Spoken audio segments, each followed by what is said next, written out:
Quadcast Nation, welcome back. We are on a MINICAST. MINICAST.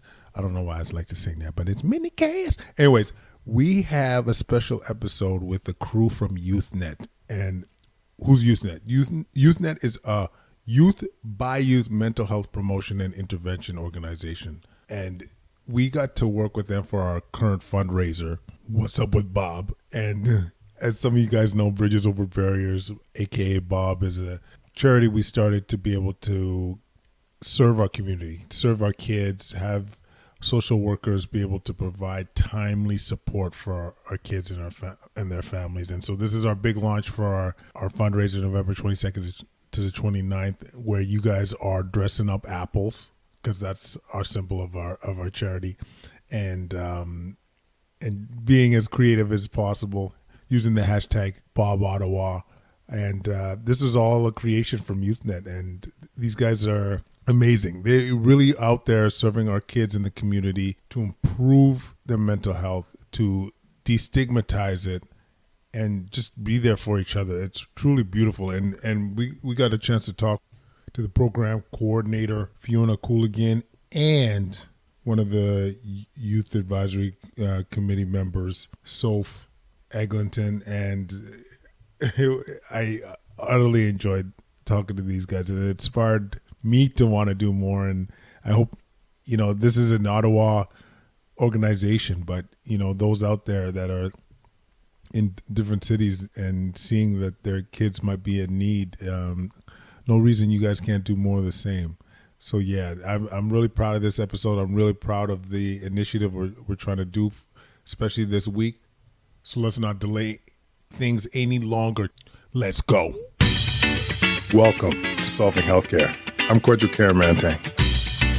I'm an ICU and palliative care physician here in Ottawa and the founder of Resource Optimization Network. We are on a mission to transform healthcare in Canada. I'm going to talk with physicians, nurses, administrators, patients and their families, because inefficiencies, overwork, and overcrowding affects us all. I believe it's time for a better healthcare system that's more cost-effective, dignified, and just for everyone involved. Quadcast Nation, my God, I am so excited. We got the crew from YouthNet on the show today. Say hello, Fiona Cooligan and Sophia Eglinton. Welcome to the show. Hello. Hi. We got a lot to talk about today. And first of all, I just want to commend you for the great work you're doing. Our youth right now, their demand is so high, and to address their mental illness needs is paramount. And, this is the future, our kids. And so I just want to, number one, before we even begin, give you guys mad props for what you do. It means the world to us. And maybe we'll start with Fiona. Give us a sense of what is YouthNet and what are you guys accomplishing? For sure. Well, thank you, first of all, for that praise and to have us on. This is so exciting for us. A first for both of us, both me and Soph, as representatives of YouthNet. So it's pretty, actually in general, just as humans, this is pretty cool. So thank you so much. Absolutely. My name's Fiona. I'm the program coordinator at YouthNet. And essentially, how do I describe YouthNet in a nutshell? We're essentially a youth by youth mental health promotion organization. We're bilingual. We're the only one of its kind in the Ottawa-Carleton region. We serve youth ages 13 to 20 all over. We kind of go wherever youth are, whether that's schools, community centers, after-school programs, the hospital, anywhere, whether it's clinical or community settings. And we come and we try to start a conversation around mental health. So, we think this is very timely, especially given our situation. But for YouthNet, we've been doing this since 1995, not specifically us. That would make us much older. But with that, our biggest philosophy at YouthNet is for youth by youth. So what that means is we hire young people between the ages of not 13 to 20, 20 to 30 to run our programs. And so that kind of youth mentorship model is the heart of what we do. And so we run programs both in schools where we go in and give mental health literacy workshops, things on stress, on coping with difficult things in your life, coping with those big life events, those small things, kind of giving them those basic tools and knowledge to support each other, to reduce stigma, which is a huge one. And then we also run intervention programs. So that's where youth may be needing a little bit more support, or maybe they're on a wait list for some other, mental health services. They can still get connected, get mutual support from others, and really have a safe space to talk about those things that they need to. And then that's where YAC comes in as well. So YouthNet, we're a nice big mental health family. Wow. It is special. It really is special. Like reducing the stigma, being there for each other, and having going into the community and reaching out, like going to where there's issues, right? We're going to, you said, schools, hospitals, wherever it might be, to be able to better, the status of our kids' mental health. And so you've experienced it. You're a YAC member. Can you tell me a little bit what that's been like going through the program? Yeah, for sure. So it's kind of interesting. So I am a YAC member, and just to clarify, there's tons of YACs in Ottawa because it's just Youth Advisory Committee. There's only one YouthNet YAC, and so that's who I'm repping. So I'm one representing the many right now. Nice. And there's a funny kind of motto that's been happening. It's like it's a volunteer position, so you're on this committee because you want to be there, and so you come when you can, as often as you can. And there's kind of a running joke that like you come to test the waters once, and then you just literally never leave. Like I came to help out with one thing a year and a half ago, and like I'm still here and I'm never going to leave until I like age out and go on to other things. Oh man. So it's very exciting, and we are like the not so secret committee that's like behind YouthNet. So any big project that YouthNet is starting, they usually consult us and we give our youth input. And then outside organizations kind of come to us too. So it might be, how can we make this space youth friendly? How can we use our language in this way?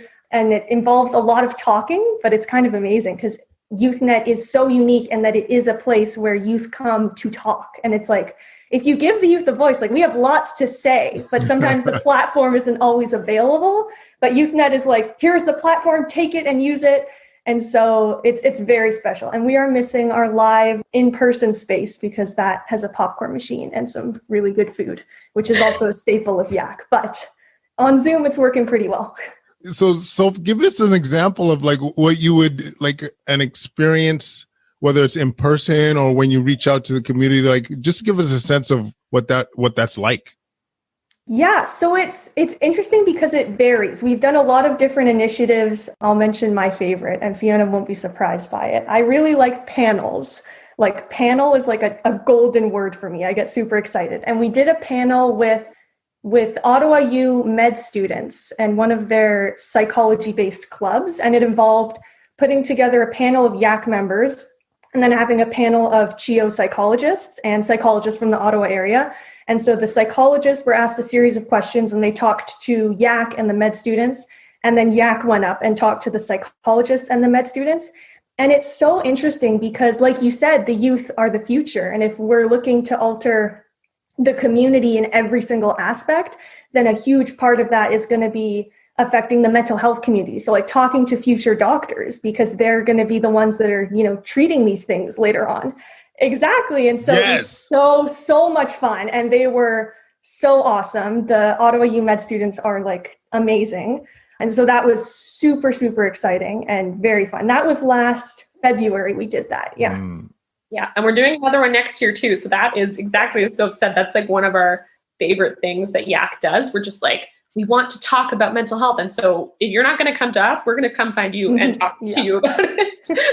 Hopefully make you comfortable. Beautiful. But I don't know if you realize, I think you do, but I don't know if you realize how beautiful that is. Like the whole purpose of this show is to influence future, healthcare providers and all that stuff. But you are directly speaking to the future of healthcare. And you're saying what your problems are, where the issues are, how to better address it. Like that's how we call on the show, we call it changing the boogie. That's how you change that boogie. You change that platform, man. Because I'll tell you, you don't need me to tell you, but the mental health, right? Like if you want to get physically better, you want to address your chronic illness, everything stems from mental health. Like you got to be sound. And so to be able to address that, especially early on with our youth, I just love it. And FYI, if you ever need some panel love too, Kyeremanteng over here would be happy to represent. That'd be a lot of fun. We got a couple of the med students working on the show actually, and they're incredible. They're incredible. Fiona, any other examples of engaging the community that YouthNet had done, whether it's recently or anything that's come to mind? Yeah, that's what we're all about. And I mean, what's really cool with YouthNet, we kind of get best of both worlds because we're a CHIO program technically, but we also kind of have our own space, we have our own kind of structure, our own, connection with the community. We go up to 20, whereas the hospital only goes to 18. So we have a little bit more leeway to really be a community program that is still backed by and supported by, proper clinical support. So we have our own clinical social worker that can sometimes support youth in accessing resources and services and support sooner. So that's a huge way where, in other places where they might be on a huge wait list, in our case, they might be able to access some support in the interim while they're waiting. And we really like to partner with any organizations that we can. So whether that's doing a program, offering it to maybe an under-resourced school that really needs the support because teachers are, as we know, especially right now, are so kind of overrun and so busy. Mm-hmm. We try to make sure to put our resources where it counts and find organizations to partner with. So sometimes that's community health centers, sometimes it's other healthcare organizations. So really we go and partner with other groups to offer our programs for that much bigger reach. And obviously when we were back in person, that involved a lot of driving around and physically going everywhere. And now, although it's not the same, we've managed to turn all of our services virtual. And so it's actually giving us a little bit further reach because we're able to go rural, we're able to connect in so many new ways. Wow. So yeah, there's been a lot of engagement in the community. And what we're hoping to do with Yak actually is, and so if you can talk a little bit more about this, because this is our next big excitement, is this thing called Yak migration. Little pun on the whole yak thing, yak the animal. We like it. Where we're hoping, just like Soph said, to bring different yaks, maybe ones that aren't focused on mental health, but are focused on everything else. And just like you said, mental health is kind of the center of everything. So by bringing a youth advisory committee on, racial justice and on LGBTQ rights and on women's rights and on poverty and on so many different things on the environment, together, we can kind of harness the youth voice on a much larger level. And just like Soph said, we hope to give a platform to that to actually make that difference that you're talking about that we need. Blowing it up, man. Extending everywhere. I love it. Yaks everywhere. Oh man, this is proper. I gotta just comment too on the COVID obviously has been painful in so many levels, but I like what you said about the one light that you saw through this was how much more you've been able to reach out, and because of the virtual platform. So I think that's great. How have you found COVID has hit, the youth and in terms of their mental health? Because I know on paper, this has got to be tough times. Kids are going to school 50% of the time.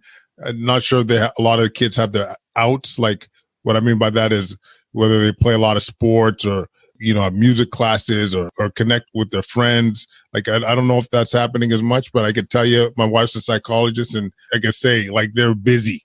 I don't know if she's ever been this busy in her career. So what are you guys seeing front line when it comes to the youth during this time? Oh man, I feel everything that you're saying. Yeah, absolutely. It's like this whole other world we've entered. And maybe Soph, I'll let you talk about it first from the youth perspective. Like what has this time been for young people, you and others that you've heard? Yeah, so it's interesting. For context, I'm 18 in my first year of university. So that's also been very interesting. I like that you mentioned people not having their outs though, right? Because not only do people not have that outlet, but I'm doing all my school online. So it's on my laptop and my laptop is in a specific room of my house, but I'm in my house all the time too, because you can't go places, got to stop the spread, got to keep everyone safe. So you're staying home, which means all the work is much more accessible, which means the separation between work, home life balance is not very much a thing anymore. And it can be really hard to say this isn't due for another 2 weeks. You don't actually need to do this now, when your brain is just but if you get it done now type of thing. And it's not easy for anyone to be learning online, but let alone acknowledging the fact that some people, I have friends that have jobs and are doing online university. I don't have a job. So that's an advantage. It's not an equal spread. Who has access to technology? Who has time to get their schoolwork done? Who has time to tune into the live lectures versus the recorded lectures? Like, who's able to have the time to send email to their TA? Who has family members they're looking after? Like, all these factors. So I think it's like, does it have its pros? Like, it does in some ways. I've heard people say like they like the flexibility of it, the ability to work when you want, how you want type of thing. But for many people, we're just like, me specifically, like I'm missing seeing people. I have one live class. And so every Tuesday night, I'm like, yay, like I'm going to talk to people again.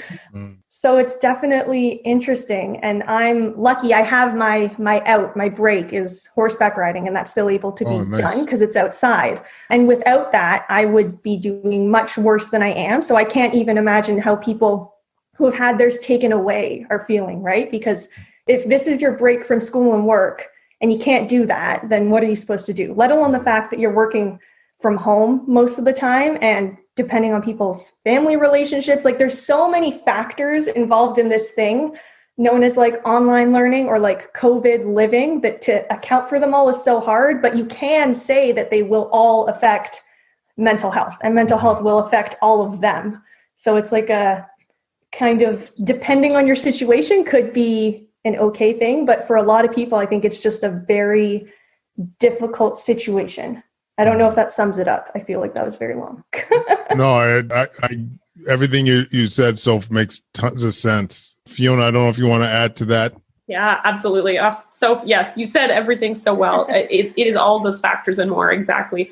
And from like a service provider's perspective, and in terms of youth mental health, we're hearing from so many parents and youth, but often parents calling us, not always necessarily in distress, but clearly feeling like, this was hard enough for my young person, my youth before this. They already had a social anxiety. They were already feeling isolated. Now so many of their social outlets or coping outlets, like you guys have both talked about, are removed and unavailable. And a lot of them are doing so much online school already that, it's great that we were able to turn virtual, but some of them we're hearing they're exhausted and they're tired of Zoom and this way to connect. So although it's really great, and I'm so glad we're still reaching people and we are providing that outlet, I also see it is harder to reach some of those more vulnerable kind of youth who, we're already having a hard enough time with their mental health. So for us, it's really been about, how do we get creative in reaching each other again through this kind of new mode and giving more outlets. And so one of the things that we've been doing that has been kind of helpful, we haven't ended the pandemic yet, but what we're trying to do is like do our art program that teaches youth how to, cope with stress and express themselves and explore themselves and feel better and make social connections through art. But we were like, how are we going to do this if we can't be together doing art? So we've registered youth for the program still, and we've asked them what they're interested in. We've got an artist for the program, and we drop off a whole art supply kit to their house that we can all do the same activity together. So even though we're not together, we're trying to make ways that, that we can still connect and that it doesn't feel like everyone's so alone. Because that honestly is the biggest thing that we're hearing, this isolation piece from young people. And I'm sure older people as well are experiencing that so much right now. Wow, that honestly just warmed my heart a bit there, hearing how that, those attempts to connect, reaching out, dropping off supplies to the members' houses and having that unified project. That's unbelievable. I gotta say, man, like you guys are amazing. You really are amazing. And I gotta tell you another way y'all are amazing. And speaking of art and stuff, so we got the Bridges Over Barriers charity that, you guys are helping. So these guys are helping us come up with promoting our fundraiser. So November 22nd to 29th, we're doing a fundraiser. What's up with Bob? And you guys help us think of the idea for the fundraiser, creative ways to look or to put apples on like social media and dress them up in creative ways and with the hashtag Bob Ottawa. And I know it's going to be out of bounds. It's going to be crazy fresh. Yeah, I've already seen, even amongst the fundraisers, we've been sending other videos and pictures, and it's been so much fun. But you guys, man, like the ideas, the energy, it's contagious. I love it. A couple of things before we sign off. I just want to give an opportunity for either Fiona or Soph? Like, what can people do to help? What can people do to advocate and promote all the beautiful things you guys are doing at YouthNet?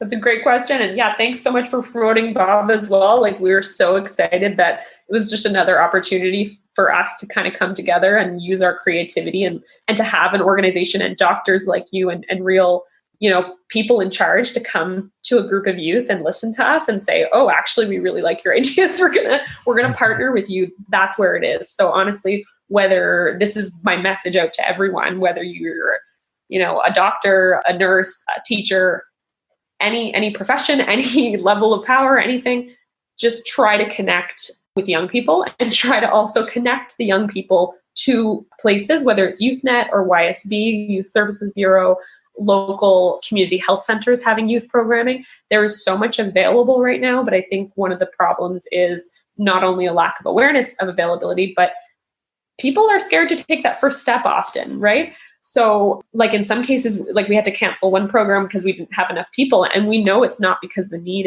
isn't there, but it's really hard, both because of stigma as well as other barriers, time. Often we get a lot of calls from parents who they're like, I was told to call here. I have no idea what you do, but I need some help and my daughter or son needs help, right? So more awareness around that and more connection. So spread the word, not just about YouthNet, but just about what is available for youth in our community, whether it's virtual or safely in person, to connect more. Because honestly, that's what we need. We need that community building. And we hope we're just one piece of it. But really, as long as people can keep talking about it, normalize that conversation around mental health and around seeking help, because help can look like lots of different things. It doesn't have to always be just that one, clinical piece, even though we love the clinical piece. That's important too. But YouthNet, we try to provide that alternative. So just remembering that community building is a huge part of all our kind of healing and feeling good.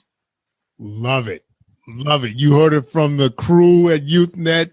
So Fiona, thank you so much for joining us on the show. And whatever, I know the fundraiser is going to be a hit, and we have you guys to thank for it. And just really want to celebrate you and appreciate all this, your efforts. So thank you.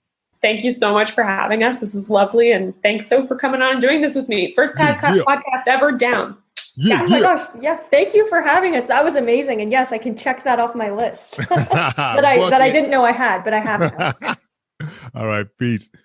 Quadcast Nation. Did that hit you in your mind, Grapes, or what? This is what I'm saying. YouthNet. I brought them on the show because we need to celebrate these things. Promoting youth mental health.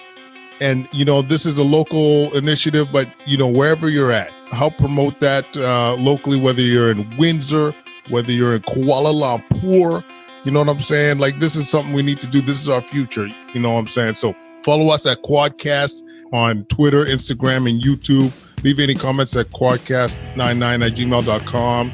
We'll have links to the Bridges Over Barriers fundraiser. What's up with Bob? You know what I'm saying? Check out the hashtag Bob Ottawa. We're just changing that boogie, yo. All right, guys. Thanks so much for listening, and we'll talk again real soon. Peace.